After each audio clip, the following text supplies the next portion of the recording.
Kevin began writing his autobiography and focused on a splendid decade of his life, his 30s. It all started when he won the lottery and became incredibly wealthy, right at 30 years of age.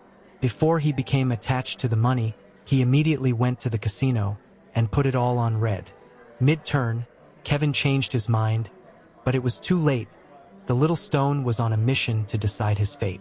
No matter how much he wanted to tell the croupier to stop the wheel, once roulette was in motion, it took a life of its own, teasing you as it slowed and popped in from red to black with each breath and heartbeat. To his surprise, the ball landed between red and black, and he gasped. Between bad and good luck, the gods had given him another chance to make one more choice before fate would ultimately be decided. He instead opted to take his money and run. At the age of 32, Kevin decided to become a philosopher and changed his name to Fernando. He traveled to the North Pole, and while en route, his plane crash landed on an unknown island between the Americas and Europe. Unaware of his surroundings, and being the sole survivor of the plane crash, Fernando began to live off the land, fishing, eating berries, and grounding up wheat, which was oddly in abundance. He wrote out his days in solitude by meditating frequently throughout the day. It was ironic that he had won the lottery, but was on a piece of land that did not require money, and without the wealth, a calmness began to take over him. One day, a helicopter appeared and hovered above. He had been rescued, but he did not want to leave. In fact, he insisted on staying.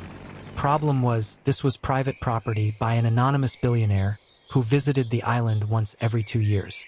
There was actually a bunker underneath him, unbeknownst to him. 2 men in black suits picked him up and brought him in with heavy protestation. At the age of 34, Fernando changed his name from Fernando to Victor to represent his good fortunes in life. He had also started sporting a man bun, and Victor had continued the practice of meditating, walking to the park every Saturday morning to enjoy the peace and serenity of his blessed life. He had a condo a few streets down and would walk every weekend to the same spot at the same time and would begin his 8-hour meditation marathon till he got hungry. On this day, he continued the habit and sat crisscross on the soft, well-manicured grass. On this very day, a mad scientist spliced DNA together and created a monstrosity that should have been left in the past. 3 velociraptors escaped from their enclosure and were wandering the empty streets as everyone slept in. At the same time, a truck carrying a litter of kittens and bunnies was driving past the park, and the velociraptors, kittens, bunnies, and Victor's worlds collided in an intersection next to the park. The roar jolted Victor awake, and he saw kittens and bunnies scurrying away from the ancient animals, and the truck driver bolted into a nearby store for safety. Without fear, and with ever-driven purpose, he ran towards the truck and picked up every kitten and bunny, while being simultaneously chased by velociraptors. His luxurious hair had come undone, and he finally escaped to a nearby store with bunnies and kittens in hand. The velociraptors were eventually tranquilized, and the truck driver became inspired by Victor and got a man bun as well to emulate. At the age of 36, Victor changed his name from Victor to a symbol called ? He chose this name because he still had many questions about life. At 2 in the morning, decided to go for a walk to clear his head.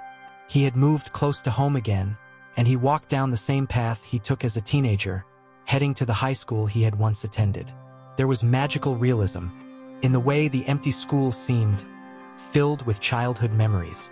It now kind of resembled a haunted house in the dark. He strolled over to the football field and sat in the middle of the 50-yard line. He could still remember the echoes and laughters, long forgotten, and a dream of all that had been. He laid back and looked toward the sky and stars. One star became ever bright, and he smiled. Occurrences occurring in distant light years that appear insignificant from a distance. The star appeared closer and closer, and a bright light engulfed him. Blinding light. He awoke the next morning on the roof of his house, unsure of how he had gotten there, but he did remember. It was the travel mechanism that was a mystery, but he was sure he had visited a planet called TTTFGAUHJ. It was mostly pink, and he had long conversations with an alien about his experience on an island on Earth owned by one person. Back on his roof, he smiled, knowing he had been given the greatest experience ever. At the age of 38, decided to buy a piece of property in Kansas after watching The Wizard of Oz. He changed his name from to Sky. The wide open views of prairies and clouds brought him great happiness. He had an eclectic neighbor who would dabble in inventions, mostly inflatable technologies, even though there wasn't an ocean for hundreds of miles in either direction. In fact, his neighbor would sometimes jump off the roof and land on a giant inflatable below. One sunny afternoon, Sky was tending to his garden in a sunroom that had been created in the hallway. The glass above transitioned from a blue hue to a grayish apocalyptic landscape. He looked up in dismay as the freight train sound that had begun as a silent hum reached an uncomfortable level. There was a vortex, and by the time he could react, he was sucked up into a giant tornado. A sea of gray engulfed his vision, and he closed his eyes waiting for the inevitable. When he opened them for less than a second, he bumped into a golden retriever that seemed just as lost, and he closed his eyes again. When he opened them back up, he was out of the twister, heading back down to Earth, in what seemed like the scariest roller coaster ever. He landed on what seemed like a giant marshmallow. Landing next was the golden retriever he had bumped into, and then red roses from his greenhouse.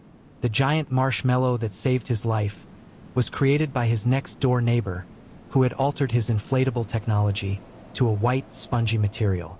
Maybe this was the end of his luck? He didn't know. At the age of 40, Sky changed his name back to Kevin and wrote a philosophy book called Kevin, Fernando, Victor, and Sky. The book was about a rational number speaking to an irrational number as they both observed a red balloon. He had thrown away his initial autobiography draft as he didn't know if he could confirm the events in a verifiable universe, in the multiverse.